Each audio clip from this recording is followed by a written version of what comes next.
Good afternoon, and a very warm welcome to all of you to this discussion, online debate with Maria Martin-Prat, who is Director at the DG Trade, Director-General of Trade, and is the woman who's responsible for an issue, foreign direct investment screening, an issue which sounds really techy, but fundamentally important to the future of Europe. My name is Dharmendra Kanani. I'm really pleased to welcome those of you who are on our Zoom, on our screens here, but also those who are watching this live on live stream, which is also obviously simultaneously with this particular event.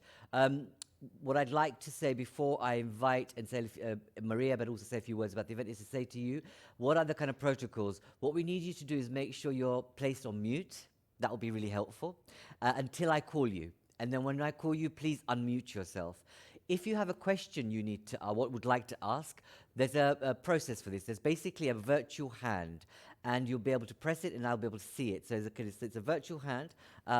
You'll be able to find it on your screen under participants, and you'll be able to do that quite easily. So I need you to do that to help me and us manage that process effectively. And so make sure you're mute. Please unmute yourself when I ask you to come in, and use the virtual hand if you can to make sure that I can take your questions, and try and make sure that all you're visible on screen, because that's really helpful. Some of you, I can just see a scalp or your forehead. I know it's difficult on these online times, but look at your camera and try and put your camera on firstly, but also position yourself so we can see you very clearly. So thank you very much again for joining us. As I said, this is a series of discussions that we are having, and we've introduced this online process post the COVID crisis to engage you and a range of stakeholders on matters that are about Europe's crisis, but also its future and its recovery and its transformation. This conversation forms part of our State of Europe brainstorm that happens in the autumn, and so this discussion will fade into the annual process in October. Now, protecting European assets at a time of crisis. Now, you'd think that we'd be more concerned at this stage about the rate of mortality, the rate of a vaccine being developed, the absence of solidarity, etc. And we're thinking, actually, what's foreign direct investment screening all about? Fundamentally, actually, if we take a look at it at its heart, it's about who owns Europe. Who owns Europe and for what purpose? And how do we make sure that in owning Europe's assets, but owning much of Europe, how do we balance the scorecard in terms of economic growth, perhaps, and recovery, whilst ensuring that certain national, inter-European strategic assets are safeguarded? So in a context where a lot of our strategic assets are stranded, in particular, we know that healthcare and healthcare production manufacturers, etc., are becoming a source of acquisition also in the context of future pandemics. So we know that there's an area here that's emerging that we need to be cognizant of, thoughtful about, and think through about what the implications are of who owns what in Europe. So fundamentally, that's what really it's about, and how do we balance economic growth with maintaining the safety of our citizens and the public. So to answer and discuss this, I am really pleased to welcome Maria Martin-Prat. As I said, you're the woman in charge of, or responsible for, foreign direct investment screening, amongst many other things, but this is a key pillar of your work. I wanted to start, before we go into the detail of what is potentially quite a complicated issue, but one that absolutely is critical for citizens and people to understand if they hold their governments to account to a certain extent, is you're a woman, a senior woman in the Commission, and you're having to deal with probably one of the biggest professional challenges in your career. Can you just share with us a little bit and you know, I suppose, make this a bit more real for all of us in terms of what it's like for you being in such a senior position with such a big portfolio? What's it been like to navigate through this huge professional challenge in your life and career to date? Maria, over to you.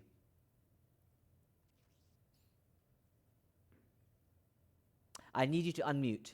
Great. Okay. Welcome. Think, I you can hear hear you. me now, right? Yes. Okay. Well, Good morning to everybody. I think that my challenge is very similar to the challenge of many of us. Um, we have tried to keep working, have had to very quickly become far more proficient in computer handling and social media than we were before. I have three teams, all of us teleworking, like everybody Yeah. at the moment in DigiTrade. So that is over 50 people trying to do their best in their homes, while very often many of them taking care of young children or taking care of elderly parents. That's also my case. So it's been a bit of a challenge, but like a challenge for everybody else. And we're managing, I think. Okay, that's very stoic of you. Thank you very much. Okay, but perhaps we can talk about more of that as we go through the discussion in terms of what it actually means in practical terms for leading and managing a team on such a specific and topical but also political issue. When when you've got the kind of debate that's happening at the moment with the MFF being postponed even further potentially, it's quite an interesting time for this discussion. Tell us, Maria, what's the scale of foreign direct investment in Europe? Is there a problem here? And how's the Commission responding to it, if you like, in terms of managing, well, as I said in my introductory remarks, balancing the growth dimension with protecting strategic assets in Europe? Okay, let me, because I think it's very interesting, the very first question that you put there, what's the scale, what's the role of foreign direct investment in Europe? The role of foreign direct investment in Europe is fundamental, and this is something that we need to keep in mind. The European economy is a very open economy that relies on foreign direct investment as well to create jobs. There are 16 million jobs that are directly created by foreign direct investment. Relies on foreign direct investment as well to innovate, to be competitive. So in that respect, when we talk about foreign direct investment in general, if there is something we should be worried about is the fact that we here, and these are predictions both from the OECD and UNCTAD, that we are likely to face a decline between 30 and 40% of foreign direct investment in the world. Less foreign direct investment means more difficulties for us in the future to get out of this crisis. So I just wanted to start by highlighting how important FDA is. Now, not all FDA is good, and there are investments that may be a challenge to our security, our public order. And that is precisely why in these times of a health crisis, we have increasingly been discussing about something that was already been discussed in the last couple of years, which is what happens if there are investments that will make us weaker, for instance, these days, in terms of our capability to produce vaccines or other medical equipment, or as regards critical infrastructure that, because of the difficult economic situation we're going to have, may be solved more easily than it would have been in the past. Okay. Yeah, sorry. No, go carry on. Sorry. It's been more difficult in the past. I think in a way, to some extent, people keep in mind the last crisis, the 2008 financial crisis, and the fact that after that crisis, there were some very key infrastructures that were sold in Europe. Yes. For instance, in some of our southern European member states. There is a concern. Give us examples, would you, Maria, about how much, where was that key infrastructure sold to? Who was it sold to? So we get a sense of this. Well, just as examples. Examples are, for instance, harbors, not only both, in Greece, in some harbors in Spain, in Italy, that were sold to Chinese SOEs, or electricity grids in Portugal that type of infrastructure is the one we were seeing in the last few years. The concern now comes as to, could there also be particular problems with acquisitions related to the health infrastructure? Yeah. So that's why the debate has reignited, if you want, in the current situation. Okay, can I just bring in a couple of dimensions before we do bring our online audience in? As you say, this is critical to Europe's future, foreign direct investment. We know, as you say, it can generate millions of jobs, but what we do know is that there's a sense that the ordinary citizen out there doesn't really know what the impact is of acquisition by, let's say, third countries outside of Europe of critical infrastructure. What we do know is that in the public domain, there's been this big debate about 5G and issues around security, yet, as you've just mentioned, China owning bits of harbour, critical infrastructure in Portugal, elsewhere. And so how do you square that particular circle, if there is that to square? We know, and this is some of the numbers I was looking at, is that the US far outweighs any other third country in terms of investing in Europe, in the trillions. Whereas China's investment in Europe since 2017 has gone down by about 20 or 30%. And so there's something interesting going on there, but I think there's a sense that some of our perceptions about who's going shopping in Europe to buy up Europe and what the implications are. And so I suppose it would be interesting for us to understand what the actual steps you're taking as a commission to both protect assets but remain open for business, because the guidelines on foreign direct investment screening are out. We know they're not in place until October or later this year, but you've brought them forward. It'll be just good to understand what is it you're doing in this context and the context of the crisis to, as I say, keep Europe open for business, but don't sell its fortunes, if you like, and keep the public safe. Yeah. No, you are absolutely right in the sense that, as often, there is a perception that may not necessarily reflect full reality. And indeed, the main investors in Europe in terms of foreign direct investment are countries like the US or Switzerland or Canada or Norway.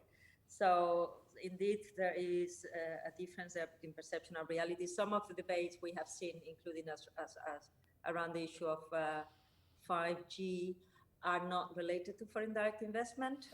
They are related to supply of equipment.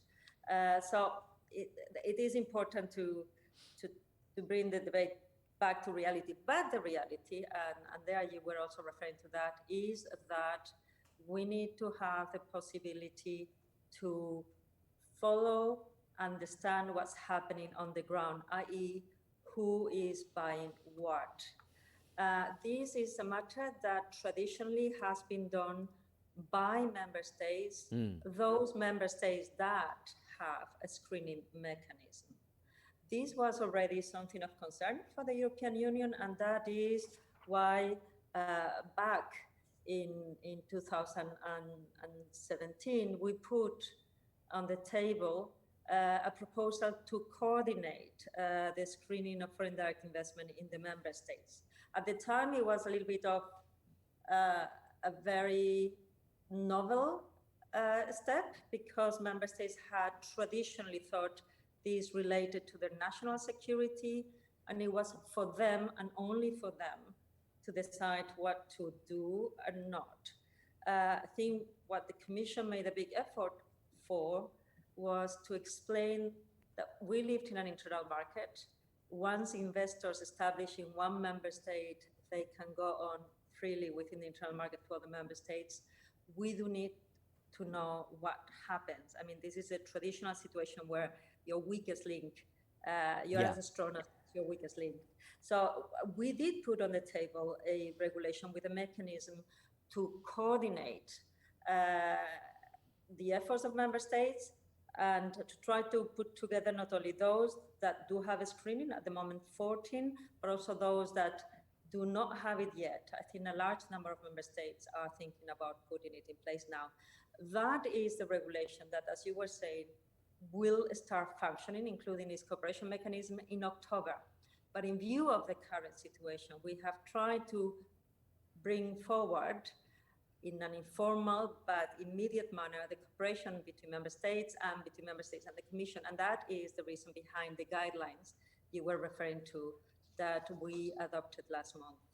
So, I mean, and I will bring, please, those of you who want to ask a question, as I said, raise your virtual hand so I can engage you directly. I know there's quite a lot of interesting people out there, and those who are on live stream, don't hesitate to use the opportunity to ask a question on this particular issue. But I want to continue a little bit, if I may, whilst I wait for those of you who want to ask a question. So, Maria, what we do know at the moment is that only 14 member states are actually, I suppose, playing ball, and I mean that in the not in a pejorative way, in the sense that they've got processes in place, they've got mechanisms in place, and ultimately, if Europe is to really safeguard its critical infrastructure and assets across Europe, it actually needs all 27 to behave in a certain way so that the intelligence comes up the way and down the way and across the way, if you know what I mean. So if someone's going shopping for critical infrastructure from Greece through to Portugal or Italy up to France, you'll get a better sense if you know from the intelligence you're getting from member states what's going on. So do you want to say a little bit about that? You're right. It is it is indeed the case that you ideally will want to be in a situation where everybody has mechanisms to identify investments happening that could create problems for security or public order. And it's important that everybody understands that menaces to security don't happen only by an investment within your country. It might happen by an investment in your neighbor, or you might be creating dangers for other member states by an investment happening in your territory. So that sense of, look, this is something in which we are together, didn't exist, I think, 2-3 years ago. It is increasingly happening. It is true that, as you say, only 14 member states have at the moment a system that screens for indirect investment. And even within them, you have systems that have been working for longer. You have different scopes of application. So even among those 14, there is a degree of difference. What we see now with, unfortunately, the current circumstances, and also in the last year and a half, is increasingly member states do realize, first, the importance of having a screening mechanism. There are 14 member states that are either considering to upgrade their existing mechanisms or to create completely a new mechanism. And that includes countries in the Nordics, in the Baltics, in Eastern Europe that did not have them before. So little by little, we are seeing how everybody, or hopefully a majority of them at least, will be in a position where they will have a screening mechanism. What we also need to see is to ensure that they are up to the required standards and that they can function well together. And that is also what we will do via the implementation mechanism that kicks in with the regulation entering into force in October. Already now, as I say, we are starting to work. Yeah. We're starting to work informally. Maria, can I, in the context of bailouts, buying debt, creating a recovery mechanism in terms of finances, etc., how much of this conversation about foreign direct investment, which, if we were to kind of unpack it as we have, is critical. It's really important in terms of how we move forward in the future, because actually we could sleepwalk, the whole of Europe could sleepwalk without coordination and collaboration, but also sharing intelligence. You don't know what might happen to critical infrastructure, and you can't roll it back. You can't walk it back, if you like. How much of a conversation at the European Council or at minister level is it taking place in relation to this particular issue and its importance as a part of a wider recovery package or transformation package? I think there is a very clear political understanding of the challenges that certain forms of investments could create for our security and our public order. This is a matter that has been regularly discussed, not only at ministers' level, at council level, but also at the level of the heads of state and government. Okay. The European Council has referred more than once to this. Again, I want to insist on the fact that we need to be circumspect here. A lot of the investment that happens is good and necessary for our economy and for the recovery. So there is a very important definition of the way our economy functions, which is an open market that should continue. What the discussion is about is specifically to challenges to security and public order. No, indeed. Very specific. I get your point, and I'm not over-egging the negative, but it's really important, because actually that's how you learn from a crisis, and what you do is how do you use these opportunities effectively to move us forward in a way that's in tune with the founding principles of the EU. And that's what really the issue is. I'm going to bring a couple of people in. We have Giorgio Liali from Politico. Giorgio, where are you? Hello, I'm here. Can you hear me? I can hear you, but I can't see you. Is that deliberate? Yeah. Are you incognito? I will turn on my webcam. Ah, there we go. Okay, so thank you very much for organizing this. Please do introduce yourself again for our audience. I'm a reporter for Politico Europe, and I cover investment, trade, and competition. And I would like to ask a question about a particular country and about one risk that if this foreign direct investment screening. So some countries, for instance, Italy, could introduce further screening for investment within the internal market. Do you see this as a risk? Do you think that the new regulation will avoid that member countries take this kind of initiatives? So what is your opinion about it? Thank you very much. Thank you very much. So, Maria. Yeah. It's a very good question, and it's important to make a difference. Yes. One thing is the screening of foreign, i.e., coming from outside the European Union, direct investment, and another thing is the screening of intra-EU investment, i.e., investment that comes into a member state through another member state.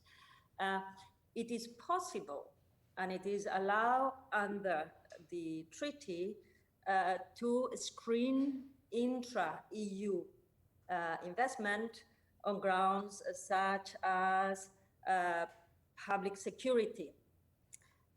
So it is not unusual. Italy has that possibility, and other member states also have screening systems that cover intra-EU investment, but obviously they need to do that in compliance with the free movement of capital obligations under the treaty. And the test is stricter than the test you would normally have when the investment comes from a third country. Okay. Can I go back to you? Did that answer your question? Oh, yeah. Giorgio? Yeah? Yes. Yeah. Good, excellent, good to know. I want to take Elvira. Elvira Fabri? Where are you? Yes, hello, good morning. Hi, good afternoon now. How are you? Good afternoon. Please do introduce yourself. Oh, thank you. Yes, I'm Senior Research Fellow at the Jacques Delors Institute. I want to go back on the issue that was raised by Maria on the heterogeneity of the diversity of the different systems of screening that we currently have, because of course we cannot just recognize. I mean, the new guidelines coming from the European Commission in March came really timely, and it was really a wake-up call that was addressed to the member states that don't have currently a screening mechanism. But we see that at the moment, since the beginning of the crisis, the health crisis and the economic crisis, some member states that are strengthening the current system of screening, while others are not equipped with any system of screening. So I wonder whether at this moment it's not the moment to while we have to anticipate that there will be some numerous takeovers at bargain prices. I wonder whether we don't have to anticipate more actively the need for more convergence of those different models, and whether the European Commission shouldn't have a more active role in that coordination. It is precisely because we are at the, let's say, sort of initial step of this screening at the level of the single market, that it is strategic to defend and to build an efficient system at the level of the single market, that we shouldn't speed this coordination, this convergence, even with temporary measures. Okay, and do you mean kind of are you saying making this much more of a mandatory thing, so that you get, you don't, it's not an opt-in, it's not just simply a regulation that people, as we've seen at the moment, a lot of the EU member states are not playing the game, if you like. Are you looking for something which is more mandatory? Is that what you're saying? Yes, well, I think it is the political economy of foreign direct investment has completely changed. Is completely changing at the moment. And we really need to move a step further in strengthening the whole system. We have just published some proposals at the beginning of the week at the Jacques Delors Institute. Okay, thank you very much, Maria. And I am familiar with the proposals by the Jacques Delors Institute, and thanks for always feeding in a very, very interesting manner the debate. I think we need to distinguish two things. Yeah.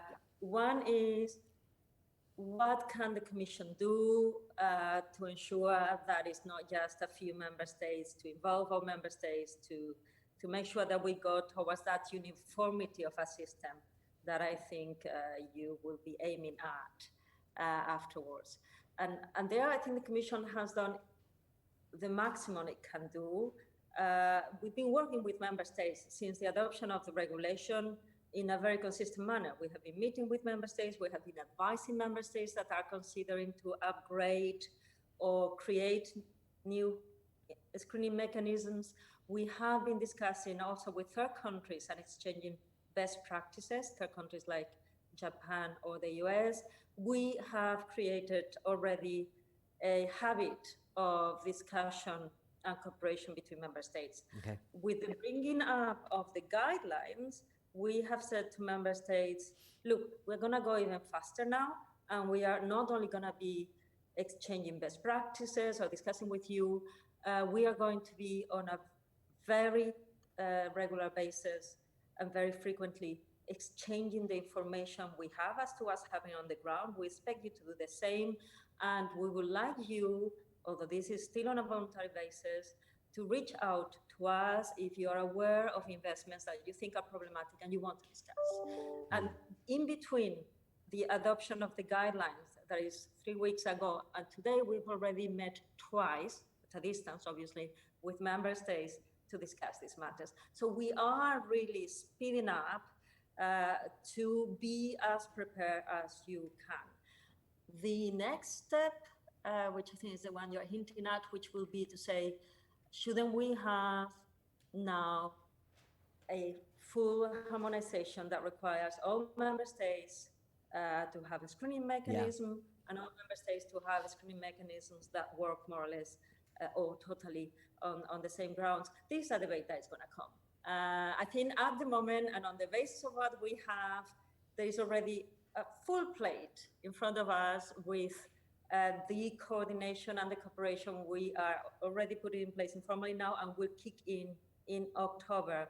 And do not underestimate what we are doing. If you had spoken about this 2 years ago to member states, they would have clearly said, hands off. This is national security. What is the Commission doing? So already the fact that member states are welcoming the guidelines, are working with us, are accepting to cooperate, shows you that we are guiding a change. And I think we have to make that change with the member states. It's not a matter of imposing it on them, just Yeah. that.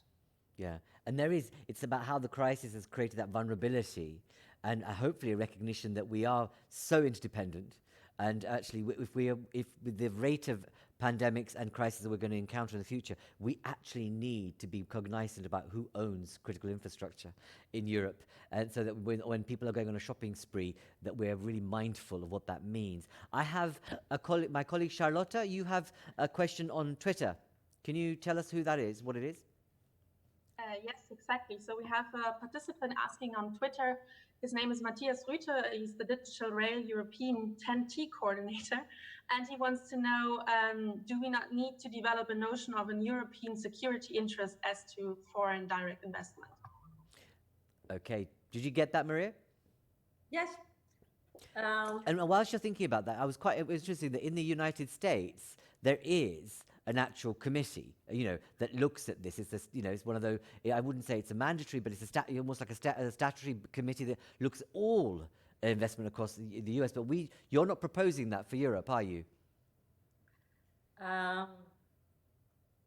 No. I mean, what you have in the United States is a national screening mechanism, and indeed, CFIUS. Which is the committee that deals with it, is coordinating and ensuring that there is appropriate screening of foreign direct investment, and they have also in the United States been, if you want, upgrading their screen of foreign direct investment, and it is also again security related. Exactly. That's the case of is important. The question on Twitter is a very interesting one. Do we need a concept of a European security interest? I'm not sure we do, in the sense that the starting point for us, and that is what is behind the idea of coordination of a screening, is that in many instances, an investment in one member state may have an effect in the security not only of that member state, but also other member states. So if a critical infrastructure gets bought, that may well affect the transport of whatever it is, from merchandises to electricity beyond the borders of that member state. If a company that it is manufacturing a particular critical equipment is bought, that might affect not only the market of the member state where that company is established, but all other markets that are served by that company. So in a way, almost by default, because we live in an internal market, because we have free movement of goods, free movement of services, it is important to understand that there is not that separation between your national interest and the European interest. To a large extent, we are talking about European interests. So I'm not sure we need to add a new concept. I think we need to understand that very often what at first one would have thought is a national interest goes beyond that, because goods and services and capital go beyond borders in the European Union. Indeed, but that requires that sense of unanimity and consensus. Whereas I think your question, Mark, is interesting. Something to be thoughtful about is that would having a European definition actually make things better and create a touchstone for activities in this regard? But something to come back to. I want to bring in. We have a number of journalists in the audience here, and I'm thinking that there's a lot of reportage about the crisis from various different vantage points, and it's interesting that hasn't been much of the conversation about as we recover or as we are in crisis, who's going shopping in Europe with DOSH, and when we know how much investment comes from the United States, given the political posturing, what are the dynamics here in geopolitics, but also what are your concerns or issues that you need to raise in terms of your role as a journalist about what this means for the future of Europe in terms of holding truth to power? So we have Reuters, MLX, and others. Any questions, colleagues? I know it's quite odd for me to put you in the on the hot seat, if you like, but it'll be interesting to see if you have any questions in this regard. Any takers? Be brave. Are you there? Have I silenced all of you? All the journos? Okay. Do come back or stay on, don't worry. But if you do have any questions, do come on. It'll be helpful. I think we have Nathalie Philippe. We have Philippe.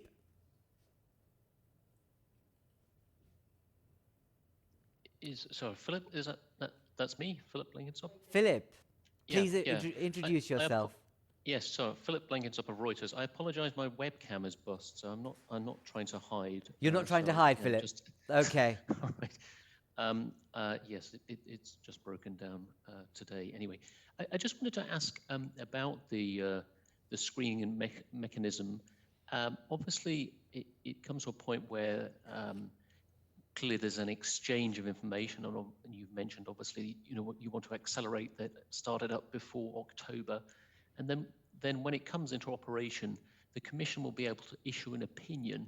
Is there a kind of an idea about how long it would take for the Commission to issue this opinion, and whether it would be in time to potentially, or at least lead to the prevention of a particular FDI, or would it be after the event? Thanks. And Philip, while you're on, is this something that you've been covering? Is this something of concern from your perspective in terms of the kind of political journalism around what's happening in terms of recovery? So I could just pass that to you first before I go back to Maria. Well, I know this is odd for you, but hey. No, it's fair enough. It's fair enough. Well, I mean, certainly we've been covering investment screening mechanism, and I guess I'm certainly aware that there are other sectors of the economy beyond just sort of security and public order, exactly, who are also potentially concerned about potential fire sales. Yeah, and obviously, China or other countries coming in and buying up certain assets. I guess they're not included, or at least as it currently stands, not included in the current screening mechanism. I mean, I think one could imagine obviously what sort of industries would potentially be suffering and could be bought for cheap, and maybe that is a question. Is there any kind of scope for expanding the sorts of companies, or at least the sectors that might be included for screening? Excellent. There we go, Philip. Thank you very much for that. Maria, back to you. Yeah. Okay. On the first question, in terms of the information that will be exchanged, which is correct. Some of it can be of confidential nature, and that's why we are working with member states to have the requirements and ensure up to the highest level of confidentiality that we may need. Timing. This was negotiated at length with member states during the negotiation of the regulation. We will have to be very fast. The regulation gives us 35 calendar days to issue an opinion. So if you think about that, wow, right. We are more or less 24 working days, so less than 5 weeks. So we will need to be very fast. And this was done precisely to take into account the need to avoid getting in the way of transactions. So you need to think that many of the transactions that get screened are not prevented. Sometimes there are mitigating measures, but there are many things that are screened, are considered, and are let go. They happen, and it is important to have agility in that respect. So, yeah, 35 calendar days. The Commission will have to go very fast, and acquisitions can be screened prior to their completion. That is the idea, because at that point that is easier to intervene. but there are instances in which they can also be screened after they have been completed. Obviously, the remedies can be more complicated, but that is possible as well. And then in terms of sectors cover, it's important to understand the regulation and the type of cooperation that we expect to have with member states and screening is not sector specific. We do cover all types of investments. What we look into is the type of factors, the type of investments that could be a problem for security or public order. And those are acquisitions in the area of critical infrastructure, or in the area of critical technologies, or it could be in the area of inputs, raw materials, or media.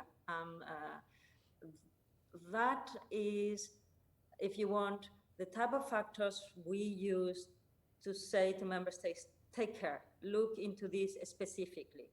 But we do not limit the sectors we think need to be screened.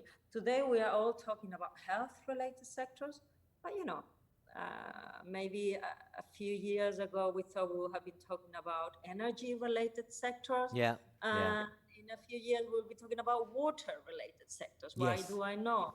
So we need to be careful in that respect. We have member states that have sector-specific screening, but I think one needs to be careful. What is important is to assess the danger for security and public order. And that may come from things that at first sight today may not seem that important, but that may be in the future. Thank you, Maria. We have Joanna. Joanna's been very patient. I'm sorry I haven't taken you earlier. Please, are you there still, Joanna? I'm here. Can you hear me? I can. Please do introduce yourself and welcome. Good to see you. So thank you so much. Good morning, everyone. Joanna Drake from DG Environment. It's interesting what Maria is saying regarding FDI and the screening mechanisms. And she said there are 14 member states that have it already, and others will probably take it on as well. Much more intrigued about, the common denominator, which seems to be joining up all the screening mechanisms of the member states, although maybe Maria can throw a bit more light on that. And that is the security interest. Now, of course, depending on, what security interest you deem to be important for your public order and security, then you can be referring to many different infrastructure and many different sectors. So maybe you can throw a bit of light on that, Maria. And secondly, I would be very curious to see how far this mechanism will also be aligned to what we are hoping to be the very center of the recovery in Europe post-corona, and that's the Green Deal. How are you looking at foreign direct investment in terms of this common denominator of critical infrastructures which pose a threat to security? Now, does public health and pandemic and maybe fossil fuels be considered as a security interest going forward? Good questions, Joanna. Thank you. And thank you for bringing that kind of Green Deal element. And also, what type of beast is this, the FDI regulation, if you like? Is it simply administrative and, hear no evil, see no evil, and keeps a very tight balance and, total independence? Or can it have a bit of a value base attached to it? Maria, over to you. Thank you. Well, again, in terms of what is that common idea as regards security, we are not making this up. We are not inventing. We do have, this is a concept that is not new to us. It's part of our treaties, part of our international obligations. We're normally talking about something that could create a sufficient and serious threat to our fundamental values, to the order of our society, whether it's actual or potential. So we are not inventing anything. And indeed, we are not saying a priori certain sectors or certain type of investments are going to be always dangerous and others will never be dangerous. As I was saying, we identify as factors to take account of things like critical infrastructure, critical technologies, inputs like raw material, etc. But there could be other types of investments that could be seen as a threat to security. For instance, I think maybe 15 years ago, we would have had a far more relaxed attitude towards foreign acquisition of media than we may be today in the current circumstances. That's the kind of things that you need to keep in mind. Now, articulation with the Green Deal, if it is in terms of ensuring that we will have the technology, the infrastructure, the inputs that we need in order to go ahead with the plans involved in the Green Deal, screening will play its role. But again, here, let me highlight again, a lot of the investment that is happening in our economy, a lot of the investment that we are going to need to, for instance, take forward the Green Deal is good, and is good even if it is investment that is of a foreign source. In DigiTrade, in the team I have in the Directorate dealing with investment, investment screening is part of the policy we do, but we also have a great interest in making sure there are not obstacles and we can access markets in order to invest.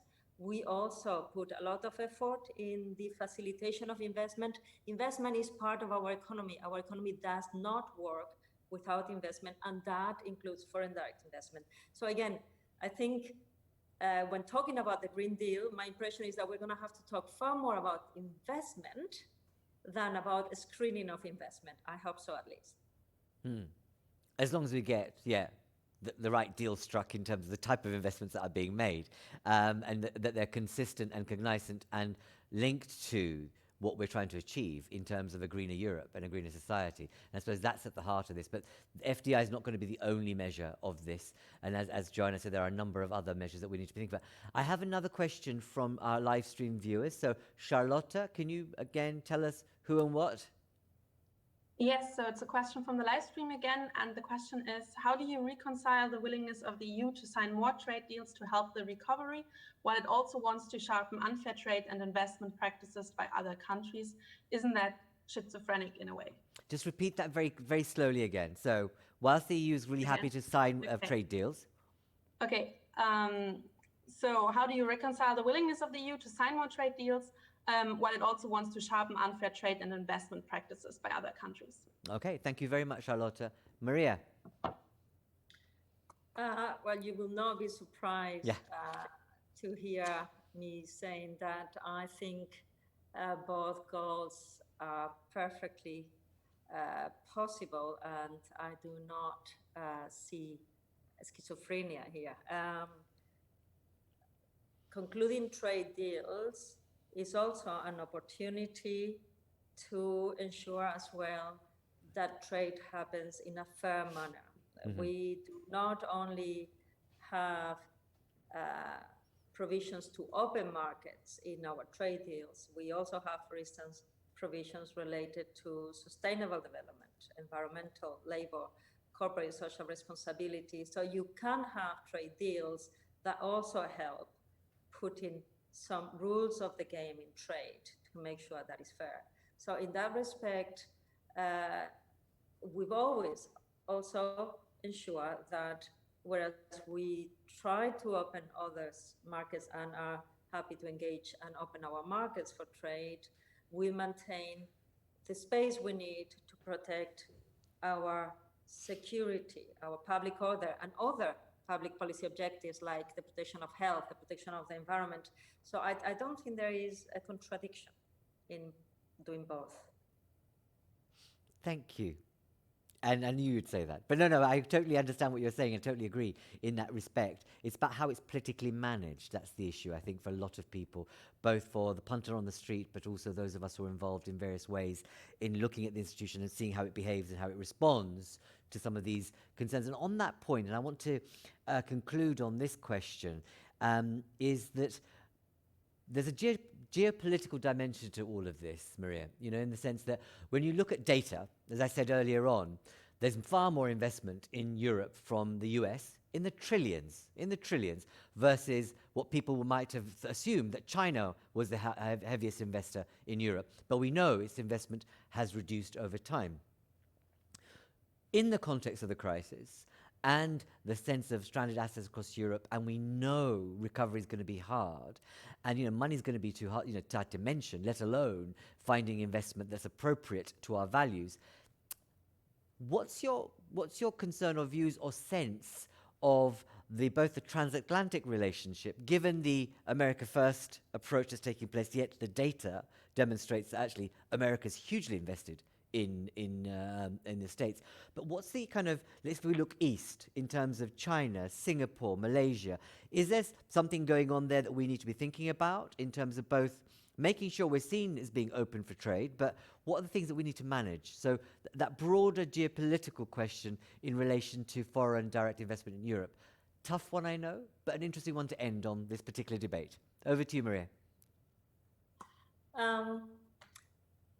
Geopolitics and foreign direct investment, that is indeed a difficult question. I should start by saying that neither our member states' screening mechanisms, not the European regulation, are specific to any country investment. So we are neutral, and the screening happens when it needs to happen, and it is not directed to one or the other particular country. And as you have been saying from the start of our discussion today, big investors in Europe are not necessarily coming from the East.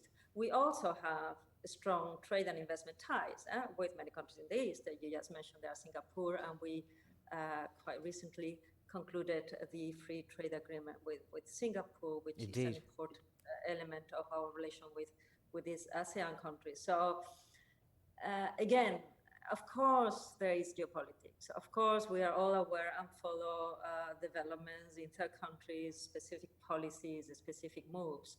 But I don't think we will want to identify this screening of foreign direct investment as specific to one country. And also, let me remind you, most countries in the world do have a screening of foreign direct investment, and that certainly includes the US or Australia or Canada, but also does include countries like China. So we do all screen to ensure security. Now, whether everybody does it in the right manner, whether everybody has the right definition as to what is security or an expanded definition that goes beyond that is a different discussion. Indeed, absolutely. I mean, this is one that's going to, I think, generate a lot of heat, but let's hope also a lot of clarity as we move forward, because we know that as we think about and really walk away from or out of, in more clearer terms, about the impact of this virus crisis on the economy, that how we square, or rather create the effective nexus between green free trade agreements, inward investment, and maintaining the security and public safety of Europeans is going to be key if we're to learn from previous crises, so that we don't actually sleepwalk into a nightmare where we're not able to create the kind of infrastructure and support mechanisms which guarantee better livelihoods, greener lives, but also better relations with our neighbours and partners across the globe. Maria, thank you so much for your time, and thank you all for being online. It's been good to have you, and hope you found this useful, effective, if not stimulating, or a good use of your time. Tomorrow, so thank you very much, Maria. Tomorrow, we have, if you have time, we continue this discussion with various individuals from the Commission tomorrow at 6 o'clock. If you go to our website, you'll get the further details. But I'm going to be in conversation with Commissioner Maria Gabriel about research, recovery and resilience, amongst other things. So join us then. There are a whole range of other debates that we have coming up in the next weeks. Please visit our website. But if you are free, available and minded, join me tomorrow at 6 o'clock. Thank you very much. Have a good day and a good week, and mind your distance and take care. Bye-bye.